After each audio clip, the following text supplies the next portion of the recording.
Bismillahirrahmanirrahim. Assalamualaikum warahmatullahi wabarakatuh. Alhamdulillahirabbil alamin. Wa bihi nasta'inu ala umurid dunya waddin. Asyhadu an la ilaha illallah wahdahu la syarikalah wa asyhadu anna Muhammadan abduhu wa rasuluh sallallahu alaihi wa ala alihi wa sahbihi wa man sara ala nahjihi wa tamassaka bi sunnatihi ila yaumiddin. Allahumma 'allimna ma yanfa'una wanfa'na bima 'allamtana wa zidna ilman ya rabbal alamin. Allahumma inna nas'aluka ilman nafi'an wa rizqan tayyiban wa amalan mutaqabbalan. Kita panjatkan puji syukur kehadirat Allah Azza wa Jal. Salawat dan salam semoga senantiasa tercurahkan kepada baginda kita, uswah hasanah kita Nabi Agung Muhammad sallallahu alaihi wasallam, kepada keluarga beliau, para sahabatnya, serta segenap umat yang setia mengikuti jalan hidup beliau dengan baik dan benar. Bapak Ibu dan hadirin rahimani wa rahimakumullah. Insyaallah di malam ini kita akan melanjutkan kajian kita dari tafsir As-Sa'di, di mana di malam ini kita akan memasuki surat yang baru, yaitu surat Al-Balad.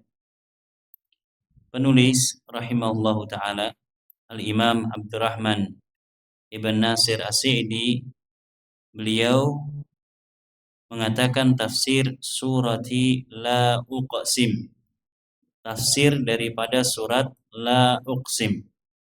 Jadi para ulama kita tatkala mereka menuliskan judul surat, terkadang mereka menuliskan dengan nama atau dengan ayat pertama yang ada pada surat tersebut. Dan hal ini tentunya bukan karangan dari mereka. Tentunya sudah ada contoh sebelumnya. Di antaranya Nabi SAW, beliau SAW memberikan nama beberapa surat dengan awal ayat yang ada pada surat tersebut. Nah, di antaranya adalah surat ini, surat La Uqsim. Surat La Uqsim.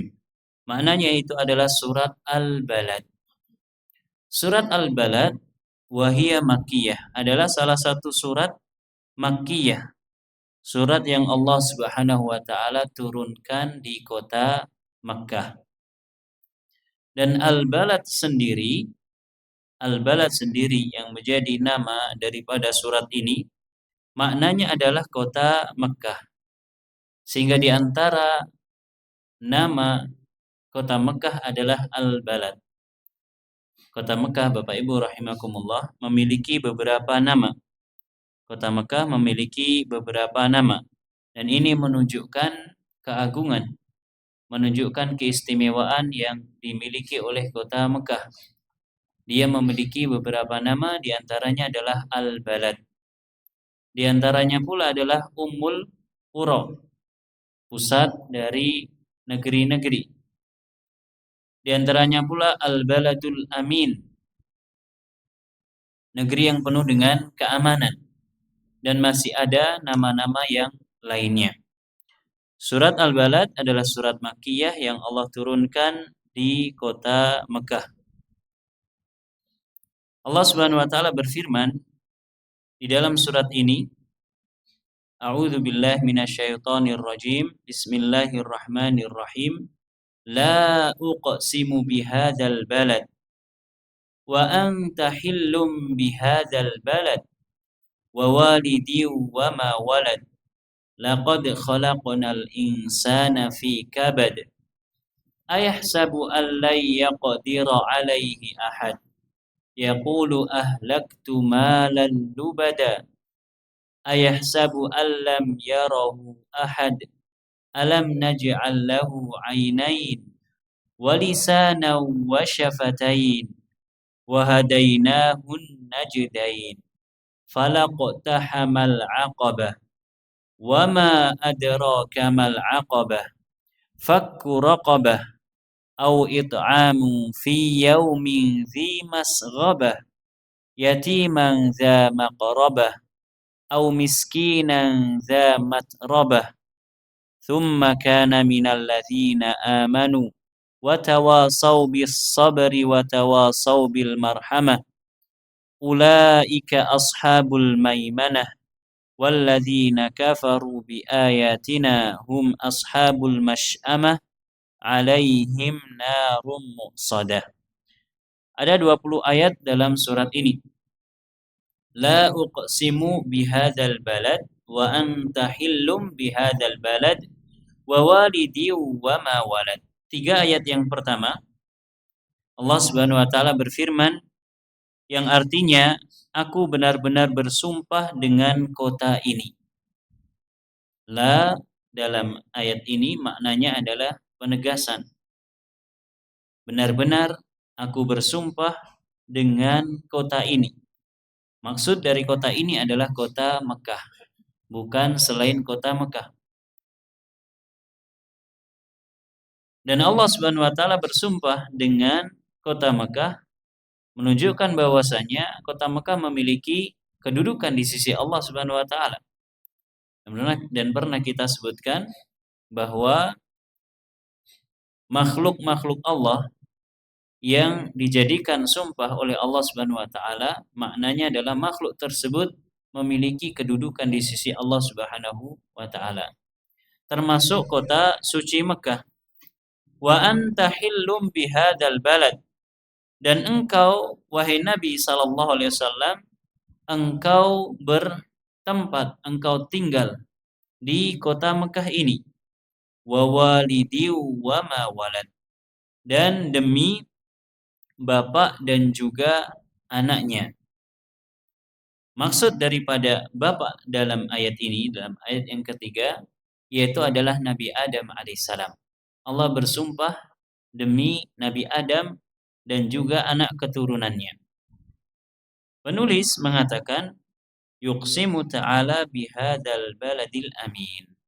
Allah Subhanahu wa taala bersumpah dengan negeri yang aman sentosa, yaitu wa huwa Makkatul Mukarramah, yaitu Mekah Al-Mukarramah.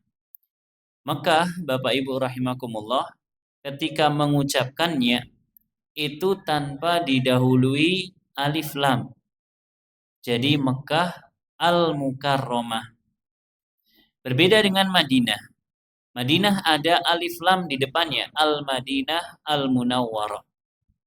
Karena Mekah ini adalah nama kota. Mekah adalah nama kota.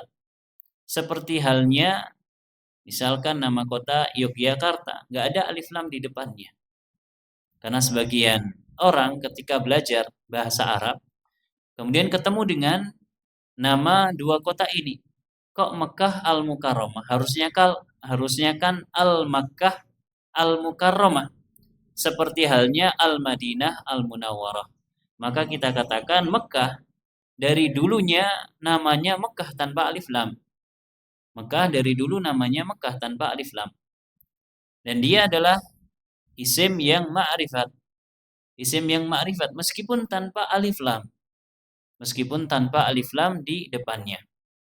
Karena sebagian orang ketika belajar bahasa Arab, ini nggak ada alif lamnya, tapi kok belakangnya nggak ditanwin. Iya, karena dia nama. Karena dia nama kota. Dan nama kota itu ma'rifat. Sebagaimana Mesir misalkan. Ya, bahasa Arabnya Misrun atau Misr. Dia tidak ada alif lam di depannya. Sebagaimana kota-kota yang lain, Baghdad misalkan, nggak ada alif lamnya. Nggak ada alif lamnya. Dan tidak ada tanwin di belakangnya. Sehingga jangan sampai kita salah dalam mengucapkan atau memahami Al-Makkah Al-Mukarramah. Seperti halnya Al-Madinah Al-Munawwarah. Maka ini tidak tepat. Yang tepat adalah Makkah Al-Mukarramah dan Al-Madinah Al-Munawwarah. Ini tentunya bagi yang mempelajari bahasa Arab. Ya, terkadang terjadi iltibas atau cumbuh dalam memahami dua nama kota ini.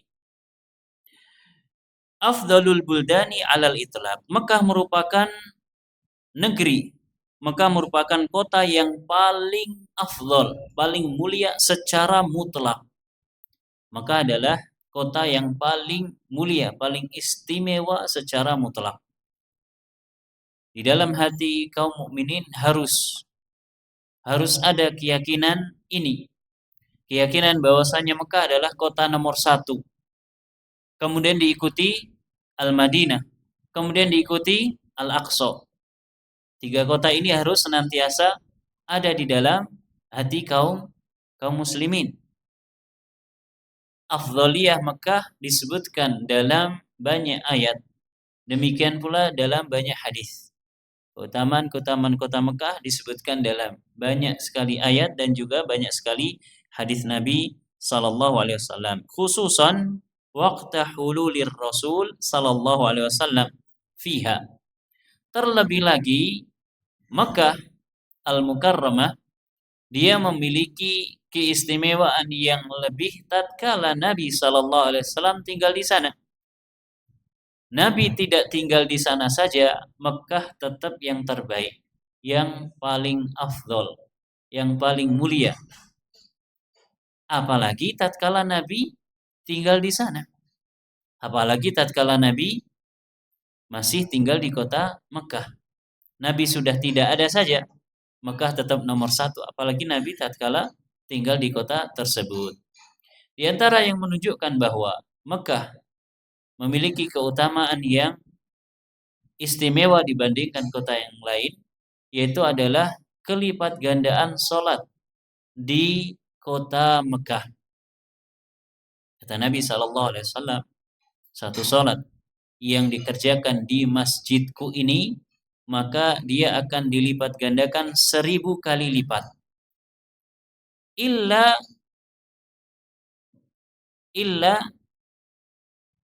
Makkah, kecuali kota Mekah. Kata Nabi, kota Mekah dilipat gandakan 100.000 kali lipat. Dan kelipat gandaan sholat di Mekah ini tidak khusus hanya di Masjidil Haram. Kalau di Madinah, sholat yang dilipat gandakan 1000 kali lipat itu hanya khusus di Masjid Nabawi. Masjid Nabawi, katakan ini bangunan masjidnya, ini pagar yang mengelilingi. Orang yang sholat di dalam bangunan masjid atau di dalam pagar yang mengelilingi masjid, di pelataran masjid tersebut, maka Allah akan lipat gandakan 1000 kali lipat. Adapun Mekah tidak. Mekah seluruh tempat yang ada di tanah suci Mekah, meskipun bukan Masjidil Haram, asalkan dia masih berada dalam batasan tanah suci Mekah, maka akan Allah lipat gandakan 100.000 kali lipat. Sebagaimana yang Allah katakan dalam surat Al-Isra ayat 1, Subhanalladzi asra bi'abdihi lailan minal masjidil harami ilal masjidil aqsa alladzi barakna haulahu linuriyahu min ayatina. Maha suci Allah yang telah memperjalankan hambanya dari Masjidil Haram ke Masjid Al-Aqsa yang kami berkahi sekitarnya. Allah Subhanahu wa taala tatkala memperjalankan Nabi sallallahu alaihi wasallam di malam Isra dan Mi'raj, Allah tidak memperjalankan mulai dari Masjidil Haram. Namun Allah memulai perjalanan Nabi dari rumah Nabi. Dan Allah sebut rumah Nabi sebagai Masjidil Haram.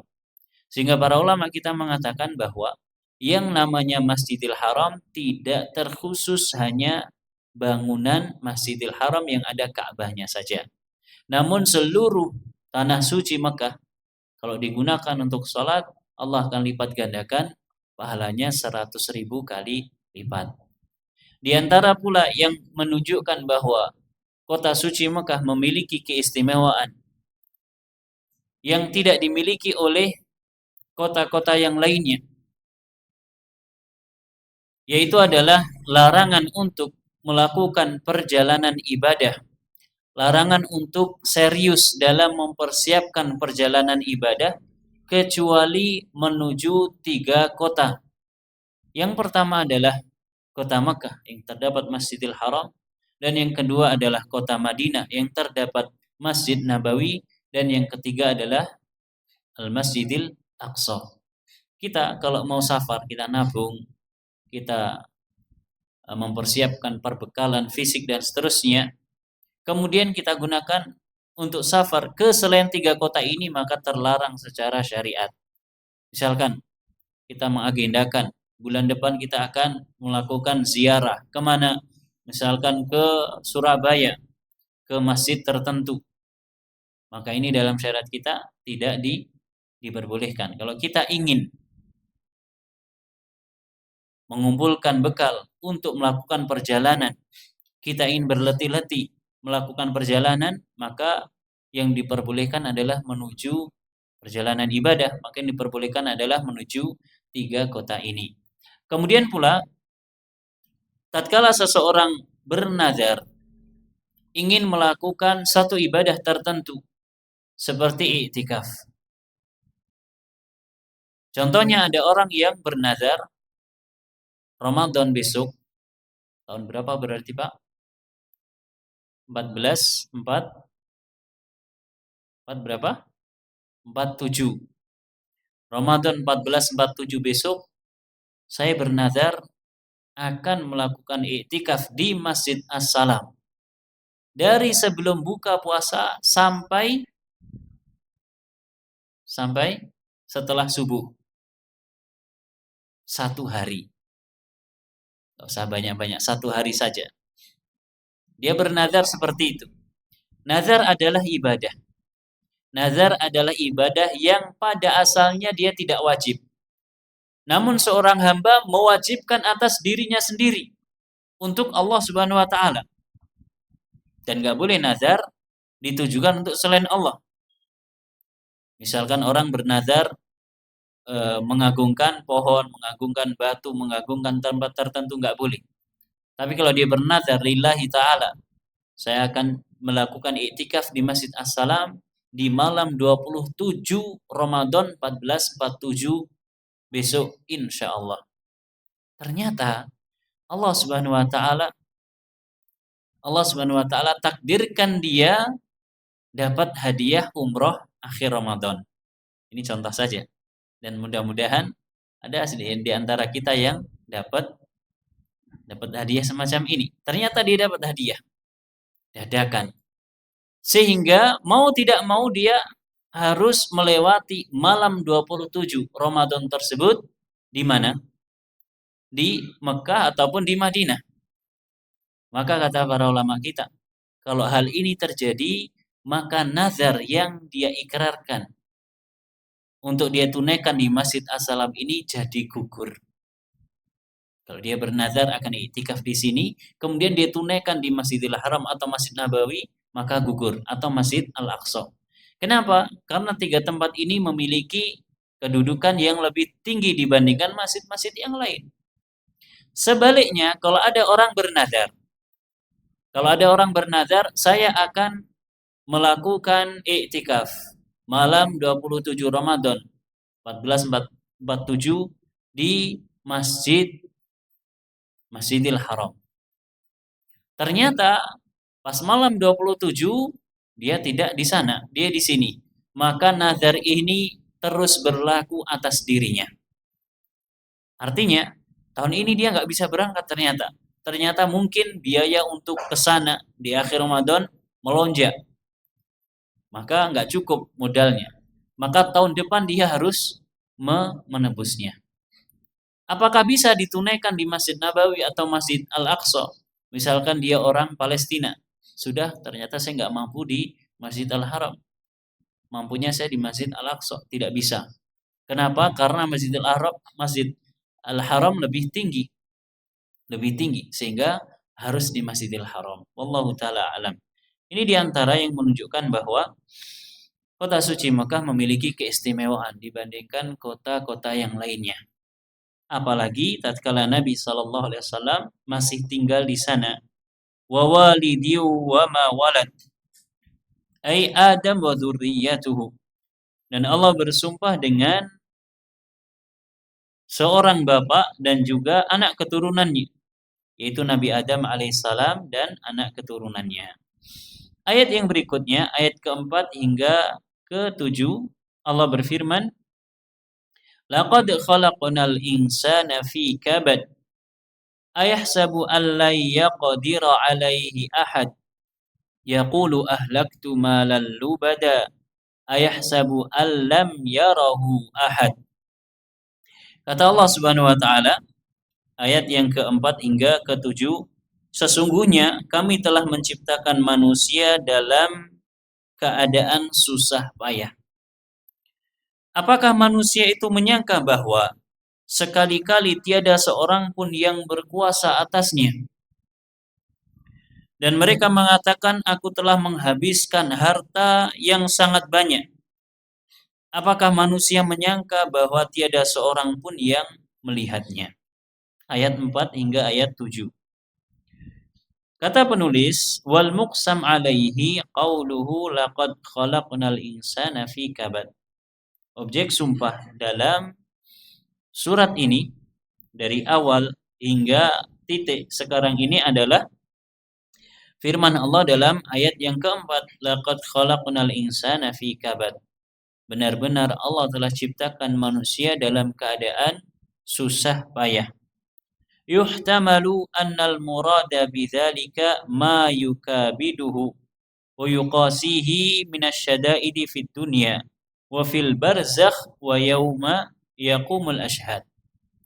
Ada kemungkinan yang dimaksudkan dari ayat ini adalah apa yang akan dihadapi oleh manusia tatkala mereka telah diciptakan oleh Allah Subhanahu wa taala, berupa kesulitan-kesulitan, cobaan-cobaan, keluh kesah yang mereka hadapi di dunia, di alam barzakh dan di hari akhirat tatkala seluruh saksi akan dihadirkan.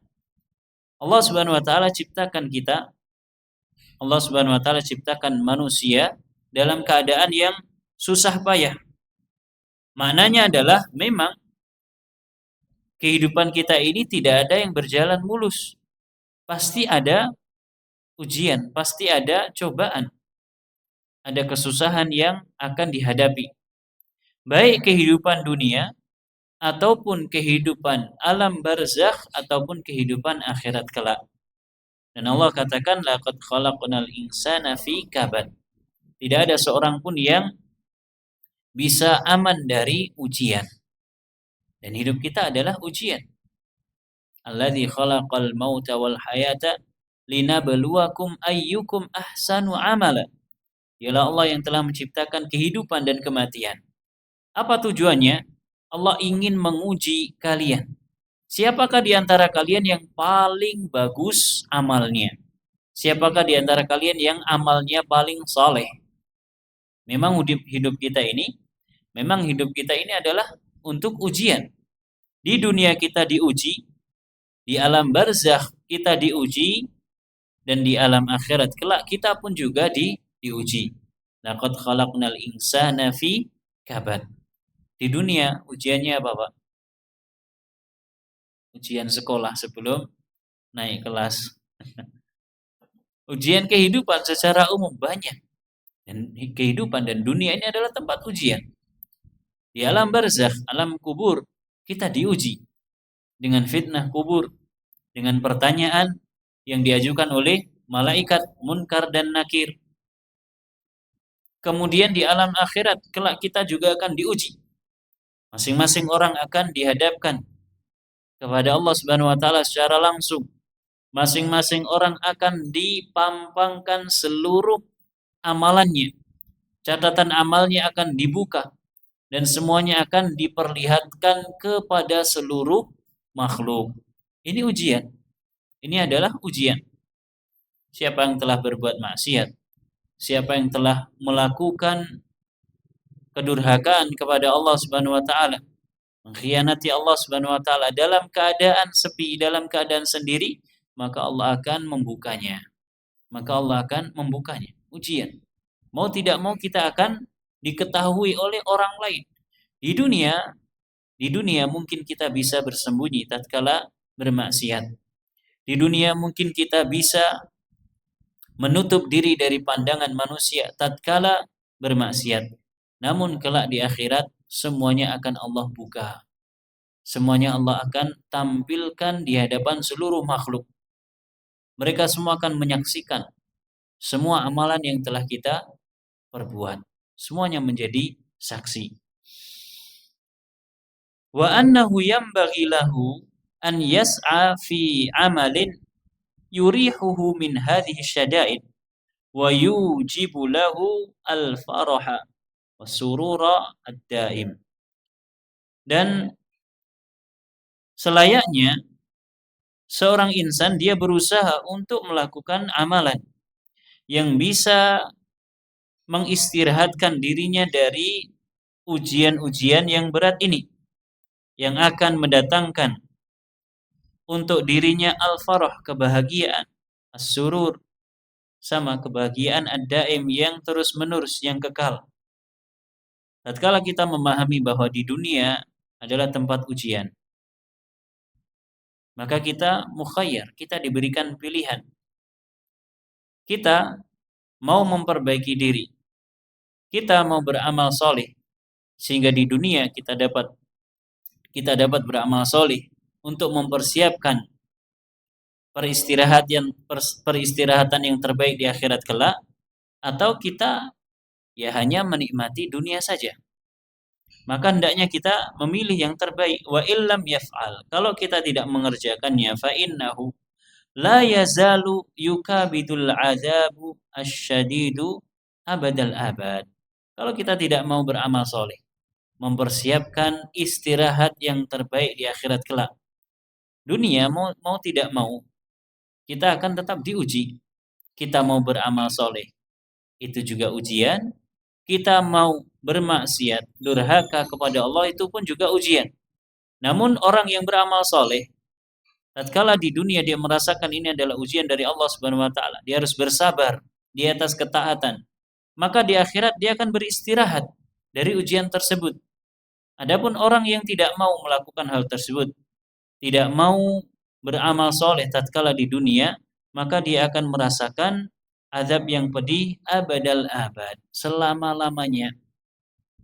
Wa yahtamilu annal ma'na laqad khalaqnal insana fi ahsani taqwim wa aqwami khilqatin yaqdiru 'ala at-tasarrufi wal a'mali syadidah wa ma'a dzalika fa innahu lam yashkurillaha 'ala hadhihi an-ni'matil 'azimah. Makna yang lain yang disebutkan oleh Syekh boleh jadi makna dari ayat ini, laqad khalaqnal insana fi kabad, yaitu adalah Allah telah menciptakan manusia dalam keadaan yang terbaik. Wa aqwami khilqah, dalam penciptaan yang paling kokoh, paling kuat, paling istimewa. Yaqdir ala tasarruf, mampu untuk melakukan berbagai hal, berbagai perbuatan. Bahkan perbuatan yang berat pun mampu. Namun demikian, manusia tidak mau bersyukur kepada Allah Subhanahu wa taala atas kenikmatan yang agung ini. Subhanallah. Bapak Ibu rahimakumullah, Allah mengatakan dalam surat At-Tin, laqad khalaqnal insana fi ahsani taqwim. Manusia dia berjalan di atas dua kakinya.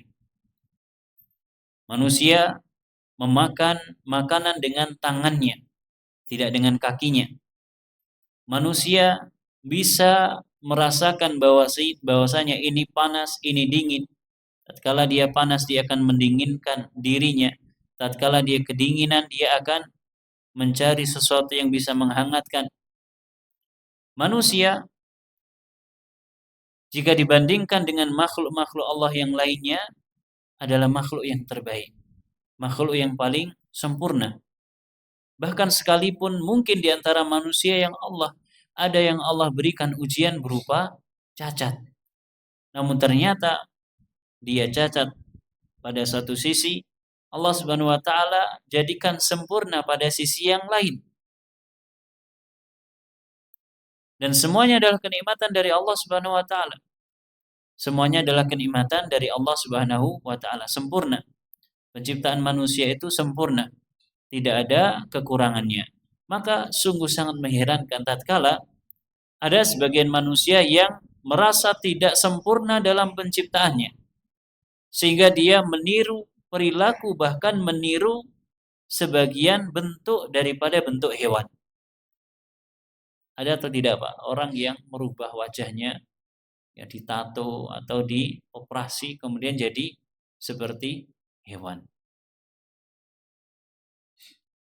merasa tidak sempurna penciptaannya, padahal manusia yang paling sempurna, manusia yang paling sempurna bisa melakukan aktivitas apapun. Manusia tinggal di daerah dingin ada, tinggal di daerah panas ada, tinggal di daerah sedang seperti kita ada. Coba sebagian hewan yang hanya bisa tinggal di daerah dingin, ada pula yang hanya bisa tinggal di daerah panas. Kemudian manusia takjub, oh hewan ini bisa beradaptasi di daerah yang panasnya sampai 60 derajat. Oh hewan ini bisa beradaptasi di tempat yang dinginnya minus 5 derajat. Dia lupa dirinya sendiri bisa beradaptasi di tempat panas, di tempat dingin, dan seterusnya. Dia lupa bahwa dirinya lebih sempurna dibandingkan makhluk yang lainnya. Allah Subhanahu wa taala ciptakan manusia dalam keadaan yang sempurna sehingga bisa melakukan aktivitas-aktivitas yang berat. Namun sayangnya banyak manusia yang lupa untuk bersyukur kepada Allah Subhanahu wa taala, bahkan enggan bersyukur kepada Allah Subhanahu wa taala. Bal batara bil afiyah wa tajabbara ala khaliqihi. Bahkan ada yang menyia-nyiakan kenikmatan kesehatan yang dia miliki dan merasa lebih kuat dibandingkan Allah Subhanahu wa taala sang pencipta. Ada atau tidak, Pak?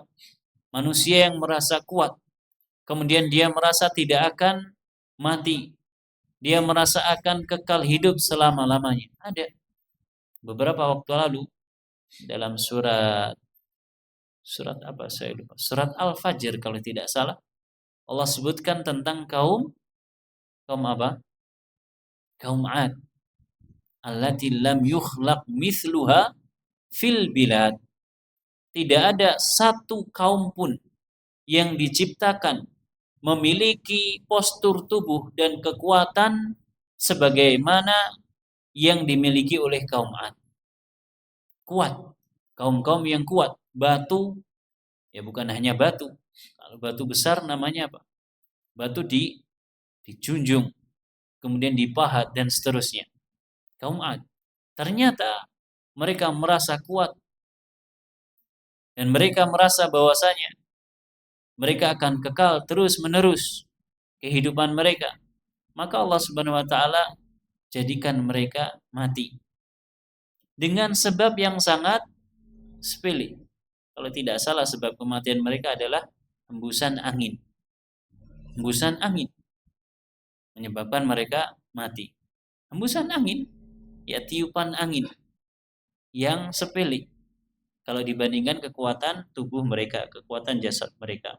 Fahasiba bijahlihi wa dhulmihi anna hadhil hal satadumu lahu. Sehingga manusia dia menyangka dengan prasangkaan yang disebabkan karena kebodohan mereka dan juga kezaliman mereka, dia menyangka bahwa kondisi yang kuat yang mereka miliki ini satadumu lahu, akan kekal abadi untuk dirinya. Padahal tidak. Mungkin kita dulu Pak, tatkala usia kita 20 tahun, 25 tahun, rasane koyok wis paling kuat dewi. Ternyata dengan bertambahnya usia bukan bertambah kuat, ternyata justru bertambah lemah. Tatkala usia kita mencapai puncaknya, kemudian turun, barulah kita sadar apa yang kita miliki, apa yang kita dapatkan dari Allah Subhanahu wa taala sedikit demi sedikit mulai hilang dari diri kita. Namun yang tersisa satu, kesombongan dan kecongkaan diri kita. Aku mbiyen wis tahu kaya ngono.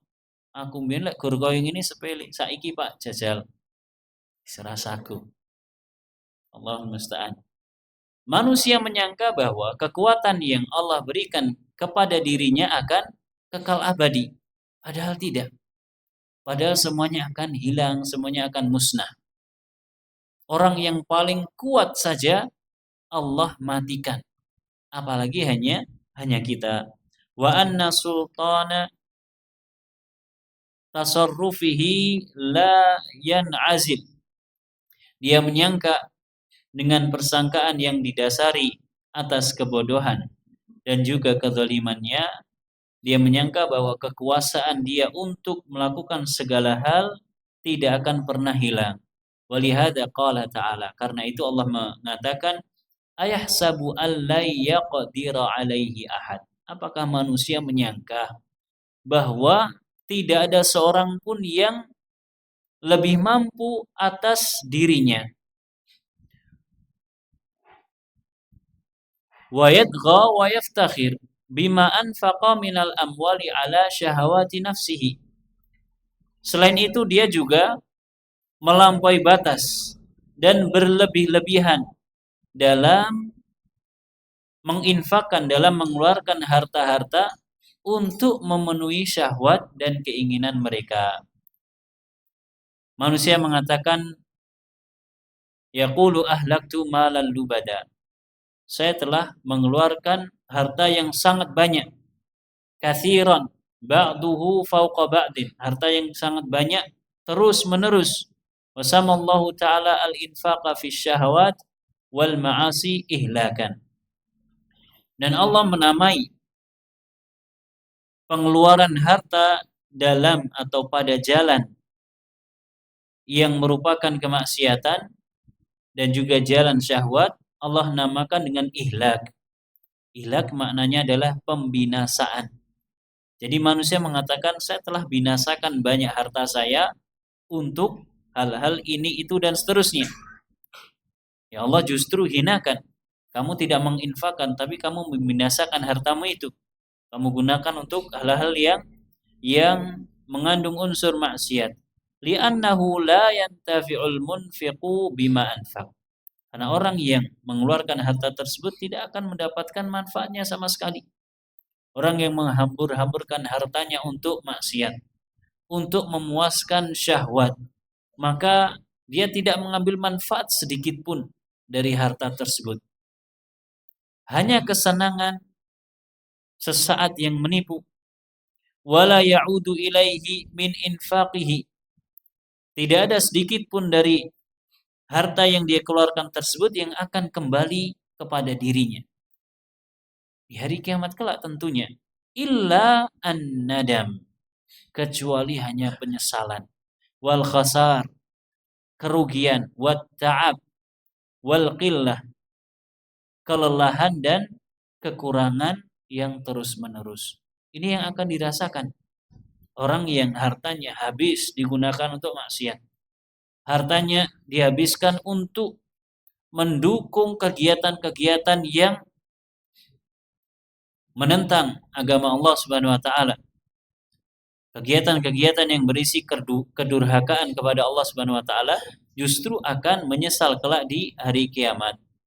La kaman anfaqa fi mardatillahi fi sabilil khair. Tidak seperti orang yang mengeluarkan hartanya di jalan Allah Subhanahu wa taala, di jalan kebaikan. Fa inna hada qad tajara ma'allah. Orang yang mengeluarkan hartanya di jalan kebaikan, di jalan Allah Subhanahu wa taala, maknanya dia telah berdagang dengan Allah Subhanahu wa taala. Wa rabiha at'afa ma anfaq. Dan dia telah beruntung dengan keberuntungan yang sangat berlipat-lipat. Qala Allahu muta'awwidan, qala Allahu mutawa'idan hadzal ladzi iftakhara bima anfaqa fi syahawat. Allah mengatakan tentang orang-orang yang mengeluarkan harta untuk memenuhi syahwat. Allah memberikan ancaman ayahsabu allam yarahu ahad. Apakah orang ini menyangka bahwa tatkala dia melakukan hal tersebut, menghambur-hamburkan hartanya untuk bermaksiat, dia menyangka bahwa tidak ada seorang pun yang mengawasinya. Dia menyangka bahwasanya Allah tidak mengawasinya. Ini sebetulnya merupakan ancaman dari Allah Subhanahu wa taala. Wallahu taala a'lam.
Kita lanjutkan sedikit.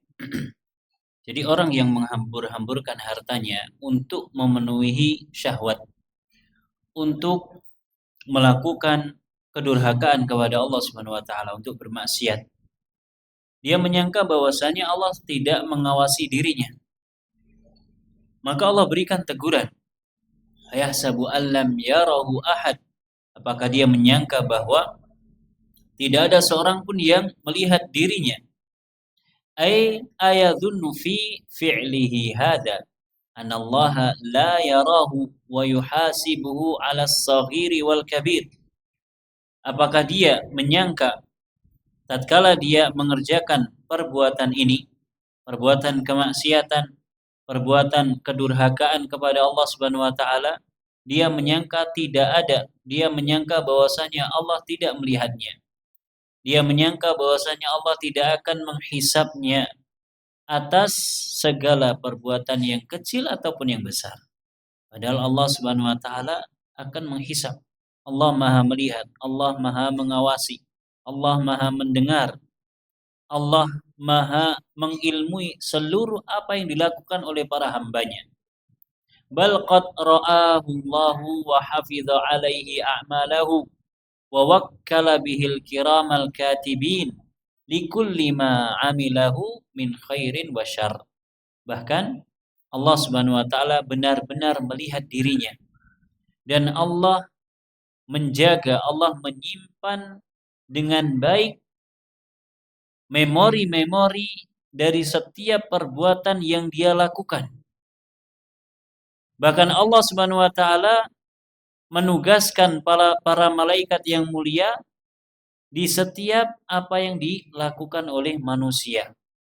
baik amal kebaikan ataupun keburukan. Allah Subhanahu wa taala mencatat semua perbuatan kita. Allah Subhanahu wa taala mencatat seluruh perbuatan kita dengan baik, dengan rapi. Dan kelak akan kita buka catatan tersebut. Kita akan membacanya, kita akan melihatnya dan akan dipersaksikan oleh para makhluk seluruhnya. Makanya di awal disebutkan wa yauma yaqumul ashhad, dan di hari akan ditegakkannya para saksi.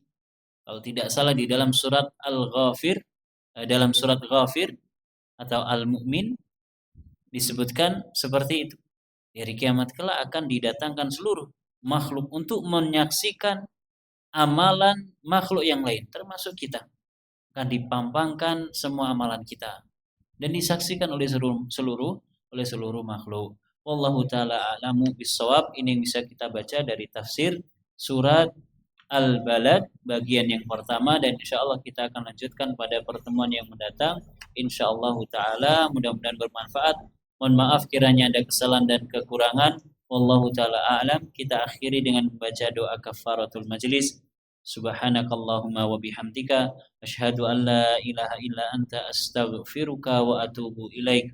Wa sallallahu ala nabiyyina Muhammad wa ala alihi wa sahbihi wa sallama tasliman katsira. Wassalamualaikum warahmatullahi wabarakatuh.